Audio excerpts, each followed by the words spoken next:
This is the Builders Business Success Podcast for builders who want to attract more quality clients who aren't price-focused, eliminate cash flow pressure, and get paid for every quote. Here's your host, Mick Hawes. Hey folks, welcome to the Builders Business Success Podcast. We're currently on holidays from the live, but we want to make sure that you're still getting some info to inspire, to think about, get those thought processes moving while hopefully you're in a little bit of a different vibe, a little bit of a different routine and not quite back at work yet, still enjoying your holiday. But if you're back there already, hopefully this will help as well. Now, this episode, we talked to Mike Michalowicz. He's the author of multiple books, including Profit First, the Toilet Paper Entrepreneur. He's written the Pumpkin Plan, and Fix This Next, and he's currently doing another one. But in this episode, he talks about Fix This Next, and it's a super, super powerful concept to make sure that you are focusing on the one thing that will make the biggest difference to the improvement of your business and not get distracted by a whole bunch of things that seem important but really don't make a big difference. So I hope you enjoy this episode. Talk to you again soon. A lot of my books are based upon biomimicry. Look what happens in nature and translate it. And I looked at humans. We're an animal, and you look at the patterns we do. And when a hiker gets lost in the woods, we walk in these circular patterns. Actually, a story broke out of Australia maybe 3-4 months ago.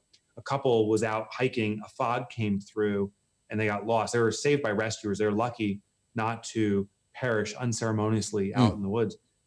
Well, if they had a compass, they would know where true north is. And if they knew where their objective was, they can march directly toward it. Most hikers are found very close to safety, but they're moving in circles, not getting to safety, and therefore they perish.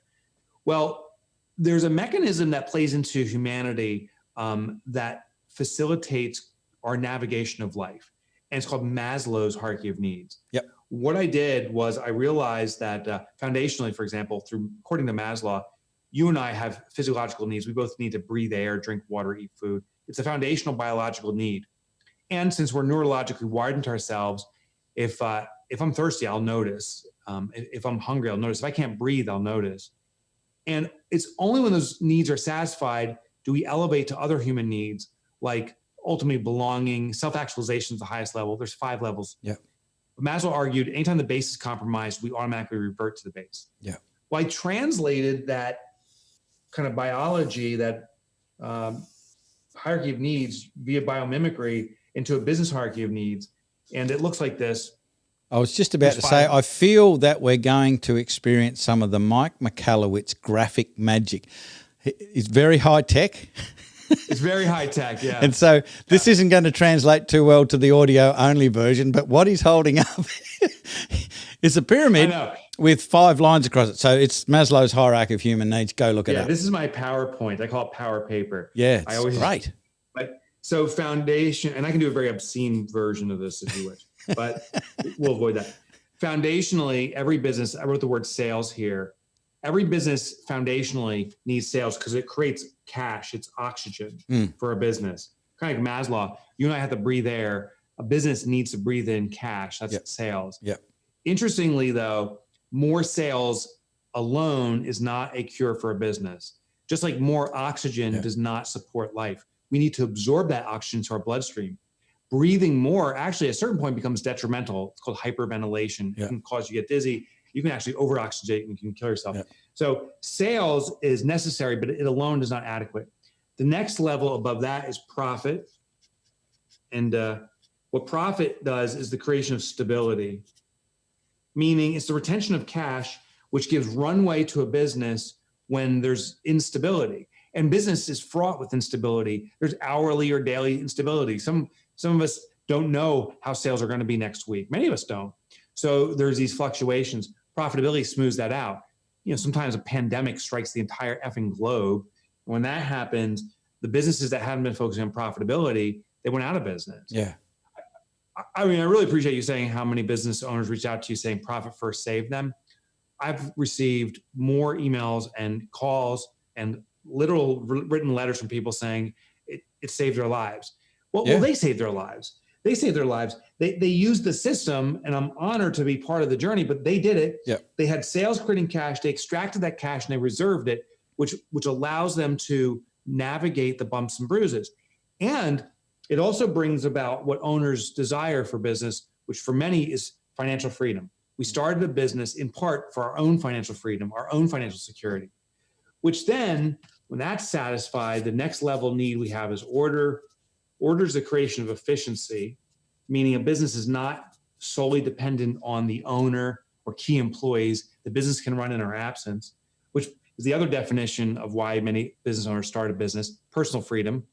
I don't want to carry this business on my back. If I want to go away for an extended vacation, I want my business to continue to generate income. Yeah. Well, and make money. That's the order level. 2 more levels above that is impact. Impact is the creation of transformation. And what happens at this level is, and actually, Mick, this is inherent to your business, is that impact is the transformation of our clients or customers' lives. Their lives are permanently changed for the better. Now, it's inherent to what you do. I mean, that's the objective of your business in a big way, and mine too. But there's some businesses where you think it's impossible to impact. Like, if you make toilet paper, or toilet paper is toilet paper. Well, there's some toilet paper companies that say we're going to be environmentally responsible. Yeah. We're going to shift the negative impact we're having on our environment, and customers notice that. Actually, it serves them, and they say, "I'm buying your product because of what it means and what you're doing for our environment." So any brand can have impact. Once that's adequately satisfied, the highest level is called legacy. Legacy is the creation of permanence. And what I mean by this is that the business is designed to live into perpetuity. It's beyond efficiency. It's not just keep it running on other people, but that the business can even reinvent itself. It can shift. It's designed now for generations. And what's so interesting is when I was interviewing business owners that had worked on legacy or achieved it, they said, I've always thought I was a business owner. Then I had a realization one morning that I was a business steward, meaning I had a responsibility to bring this business to life, but it's not my business. It's not about my involvement even. It's the continuance of the business. And so just the quick summary of this is the hierarchy of needs. So essentially, every single business, I studied countless businesses. This is the DNA that makes up all business. I don't care if you're Amazon or you're a brand new little startup. This is the makeup of business. You foundationally need sales first to support profit. You need profit in order to build efficiency because there's no cash worry. You need order to have a systemized impact and change lives at a mass level and so forth. Well, we always start at the foundation first and simply ask ourselves, is it adequate? So right now, anyone listening in can say, do I have any sales? If you have no sales, you got a sales problem. It's that simple. If you do have some sales, the question then becomes, is it adequate to support profit? And the only way to determine that is you ask yourself, do we have any profit? If you have sales and no profit, well, why are we extracting profit? Do we not have a profit system? That's a profit problem. Are sales so minuscule that they need to be amplified a little bit to draw profit? So we look at the link between the two. But the goal is not to build this massive foundation, for example, of sales, keep on building it, and then put this little system of profit, like a shed above that foundation. It'll fall within it. You don't build a skyscraper foundation for a shed. Yeah. And you don't build a shed's foundation for a skyscraper. So these work in relation. And the last thing I want to share is it's kind of like a volcano building a mountain. When the volcano erupts, it flows to the bottom, it builds a bigger base, and it builds this peak. And then it erupts again, and the base gets bigger, and the levels get bigger. So this over time will be something we cycle through into perpetuity. Yeah. This, you can see, it's a pyramid. It's not a ladder. You don't climb to the top and wave to your friends. You build the structure to support its way up. Start the foundation, build your way up. That's the system. One of the things that I talk about a lot with builders when they have a conversation with me is the myth of turnover, because builders quite often ask, I need more work, or I need better quality work, or requests of that ilk. And when I drill down as to why they're asking that, it's generally because they're not profitable enough. And most people think that the answer to it is more turnover, more work. That's actually a myth. So I asked Mike about it. Here's what he said. Yeah. So when people say more turnover will make my business healthier, I say, liar. No, you gotta bitch slap people and wake them up, because listen, that myth is perpetuated everywhere. We got Mark Cuban, famous US entrepreneur, he says sales cures everything. Bullshit. Yeah. Bullshit. It doesn't. Here's what turnover does. As you amplify your turnover, particularly if you're a small business, as you amplify turnover, that puts more responsibility on the owner. I mean, listen, if I'm a small business, I'm usually the key operator. I know more about this business than anyone else. I probably care for this business more than anyone else. As turnover increases, that's more responsibility for my organization. I have to deliver on those promises. Every time I have a sale, I got to deliver on that promise. So more turnover, more promises, more obligation on the business. Small business owner, the obligation falls on you.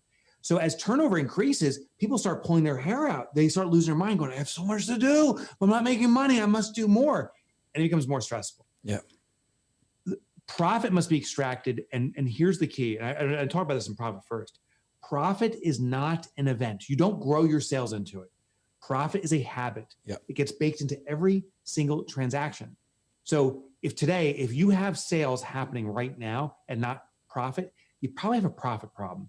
We got to start extracting every transaction, because once you start extracting it at a low level of turnover, then as you increase turnover, that starts multiplying and profit amplifies. But if you have no profit system, you're simply putting more stress on your organization and you're putting yourself at more jeopardy, because as you sell more turnover, more obligation, you start incurring more expenses. So now you start putting more burden on the company, not just emotional burden, but financial burden. And that's a very precarious position. I had a friend, a dear friend, he still is. He'll go nameless. $250 million in turnover annually, US, $250 million annually. That's a big, small company. He had hundreds of employees. He was heralded. I had other friends that were all entrepreneurs and like, oh my gosh, you do 250. It's amazing. And I felt the same way. I was blinded by the light. One project went wrong. And it wasn't like they even messed up. They just didn't manage the cash flow. It sunk the entire company. This is about 6 months ago. They closed the doors. Hundreds of people lost their jobs. It's all done. And I think it's the ultimate shame, because he wasn't profitable. He didn't have that runway, the stability that brings about. So entrepreneurs that don't focus on profit and think they can sell their way into it are putting themselves in jeopardy, but also they're putting all their employees at jeopardy. So shame on us. We have to be profitable. Yeah. And the final thing is, our clients want us to be profitable. Like, our clients don't want to pay us money and they don't say, hope you're going to survive tomorrow. Here's my money. They expect us to survive tomorrow. They say, here's my money. They say, I want your undivided attention. I want you caring for me. And the only way to give our clients undivided attention is if we're not panicking about making money tomorrow. So our clients want us to be profitable. They don't say, hey, charge me more. Can you rip me off? They don't say that.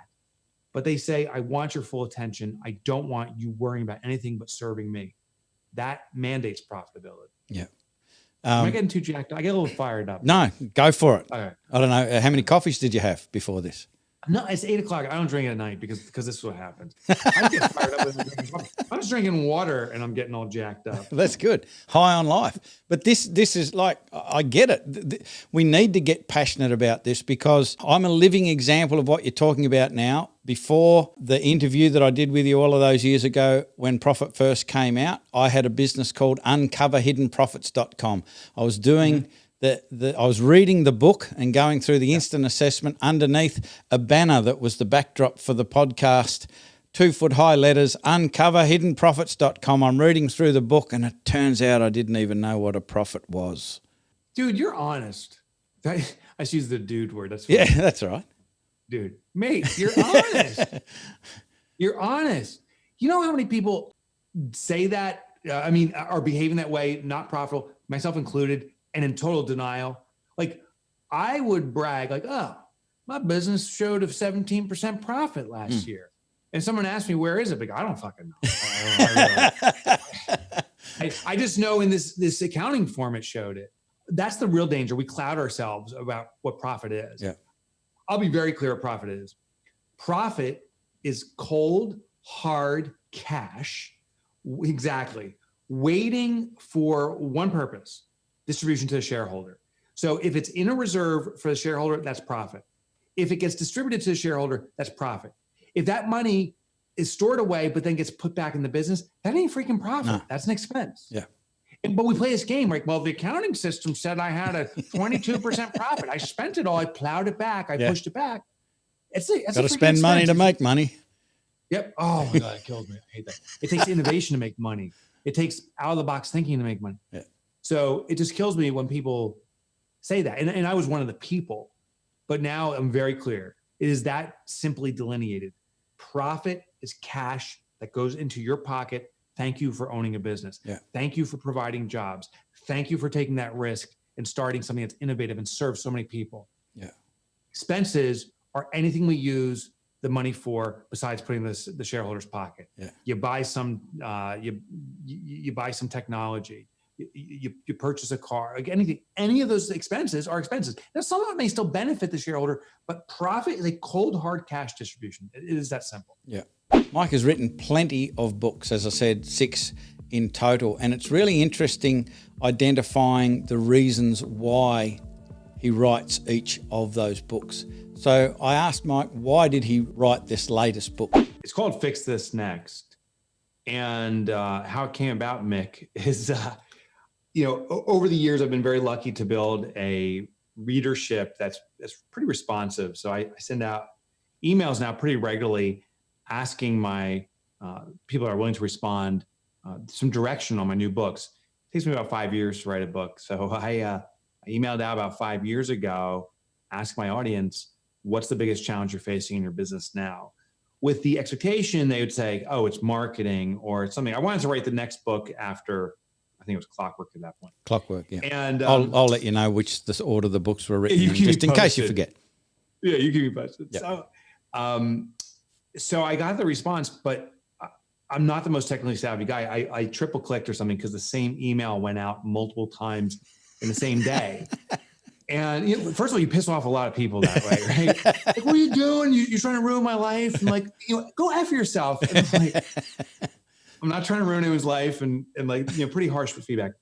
But some people answered the same question on the same day, the same person with different answers. Right. And that was a wake-up call. Because I asked, what's the biggest challenge you're facing in the year ahead? And some people in the morning were saying it's sales. In the afternoon, they said it's their systems. In the evening, it's vision. They were changing their answers. And that's when it became very clear to me that the biggest challenge entrepreneurs face is knowing what their biggest challenge is. That became the thesis of the book. How do we figure out what the business actually really imperatively needs from us right now? We're constantly rushing to there's a million apparent issues. Like you and I right now, we could stop this and go to our email or go to one of our colleagues and there's something we can work on right now. Yep. All the time. And that's actually how we run our business. And that's the mistake. There's only, by definition, one thing that can be the most important thing the business needs from us.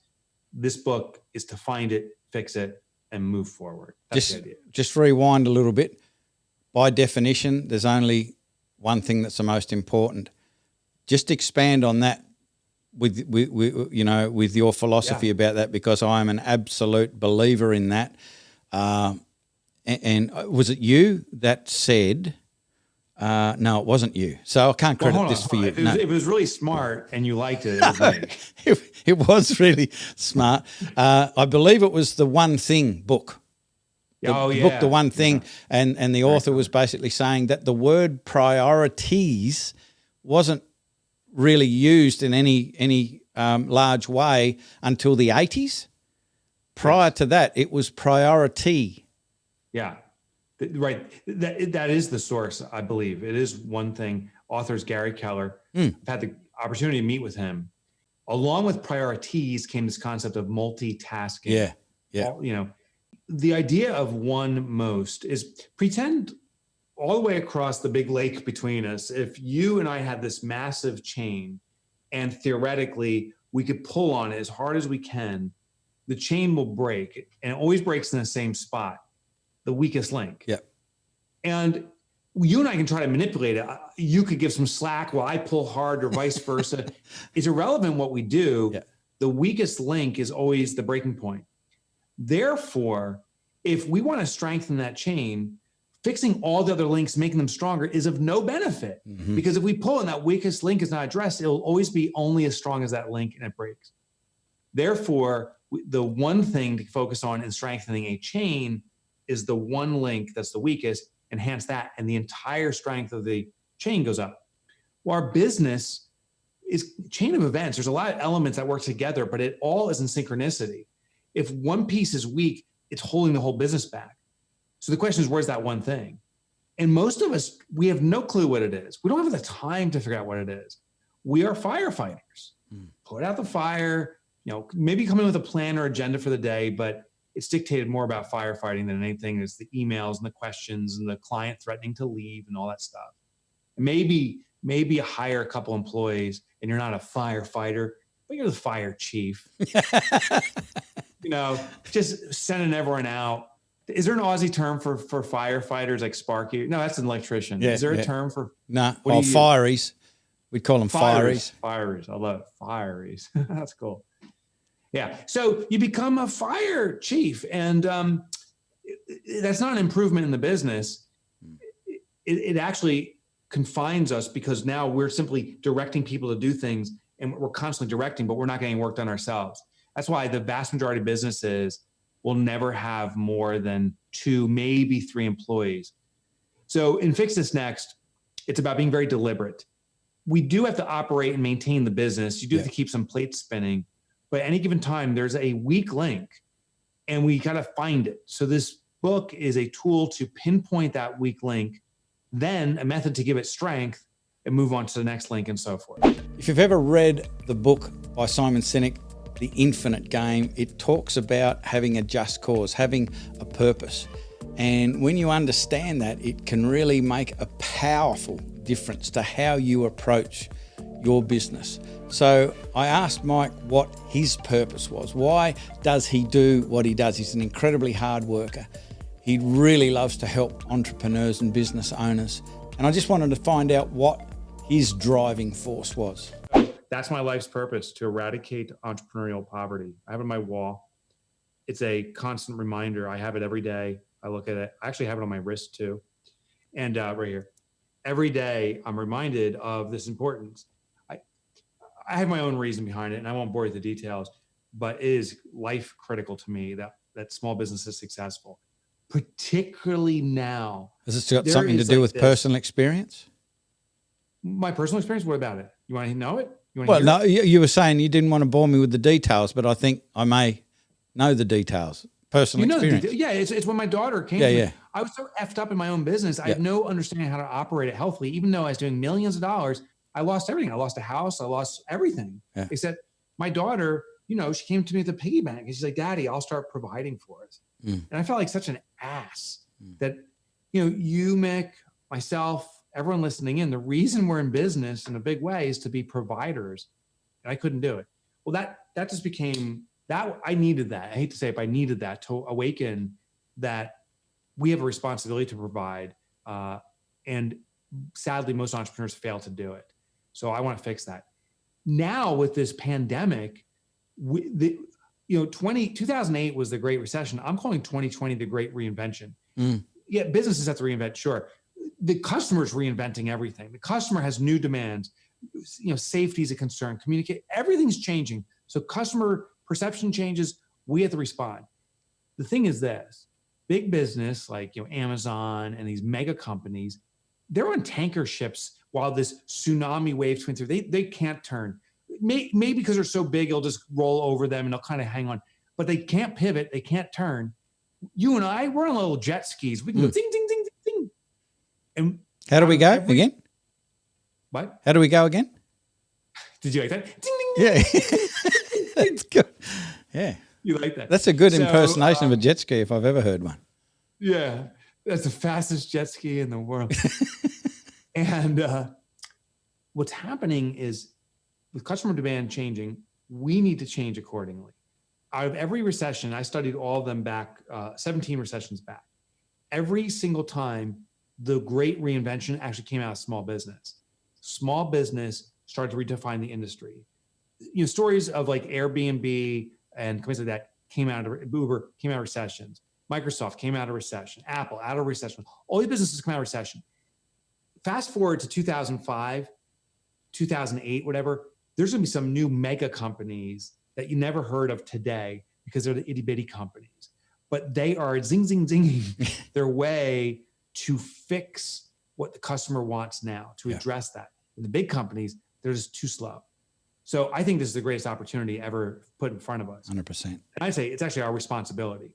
If we want this macro economy, the global economy to recover, it's on your back, Mick. It's on mine. It's on everyone's listening. And a select few of us are going to choose to step up in a big way. So, why not us? Why not you? Yeah. So let's do this. So to get this book in the hands of people, they go where? Oh, so I got two things for you. So do they drop around to your house? What's the story? Yeah, come over to my house. Amazon's the best place just because you can get it least expensively and quickly. And I know I just kind of bastardized Amazon for being a tanker ship, but it also supports little business because we sell through that platform. So Amazon's the best. But here's the if you buy it, it's at all bookstores. So if you prefer another bookstore, that's fine. And get any format you wish, print or Audible. Audible is my favorite personally. Kindle.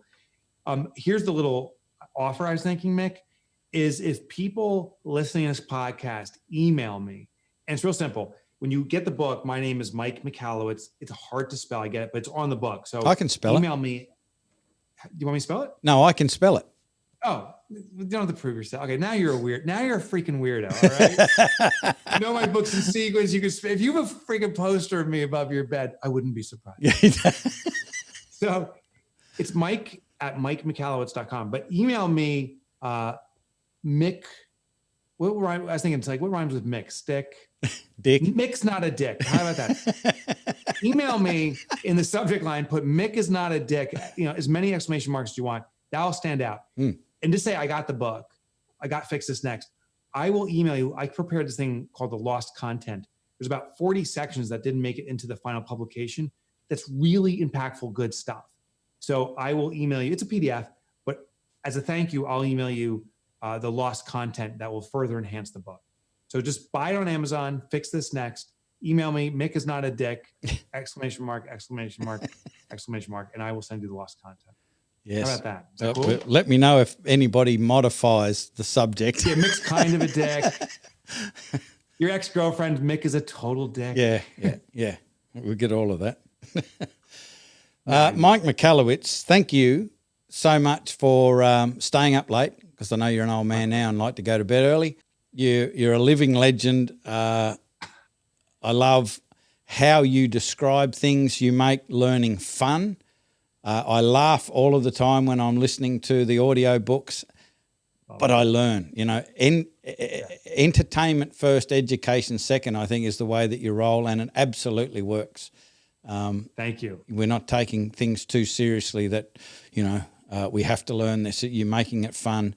Thank you very much for being on the podcast. I appreciate it lots. It's a pleasure walking life's path with you, Mick. So thank you for having me on your show. And hopefully it won't be too long before you can come back out to Australia and we can I'd be honored. Yeah. Have dinner again and talk more about AC/DC, because that's important.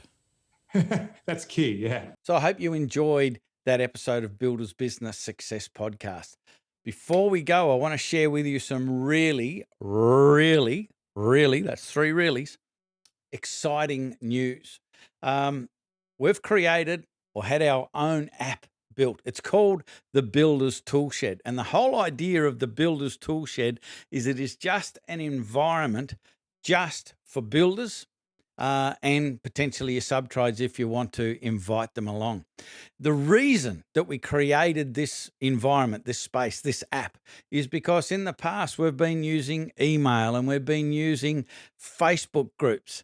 And I get it that there are just many people that don't like Facebook. They're leaving Facebook.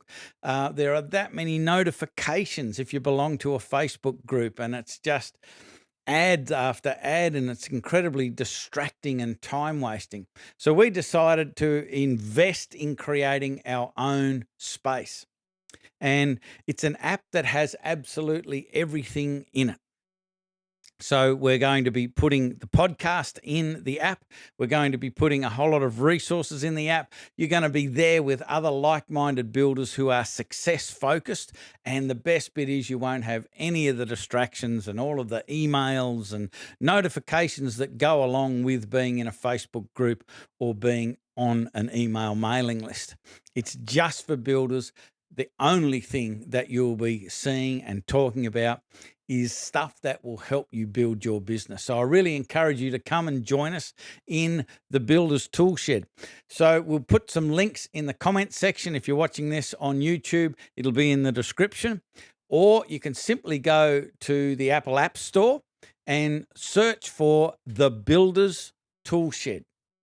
Or you can do the same thing with the Google Play Store. So you just go search for the app. We'll have our normal little logo there. You'll see that. And you can download it on your phone, or you can open up the app on your computer as well. So I really encourage you to come and join us in the Builders Toolshed. There's going to be a lot of cool things. You'll be able to ask questions.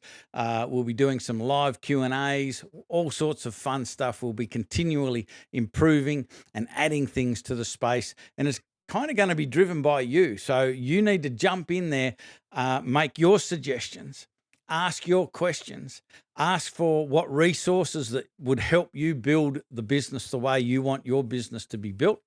And we'll do our very best to make sure it appears in that environment. So I'll see you in the Builders Toolshed, and I'll talk to you again in another episode of the Builders Business Success Podcast. I'm Mick Hawes. Bye for now. Okay, that's the podcast. If you have a question or want to know how Mick can help with your building business, email your request to mick@buildersbusinessblackbelt.com.au. Do it now.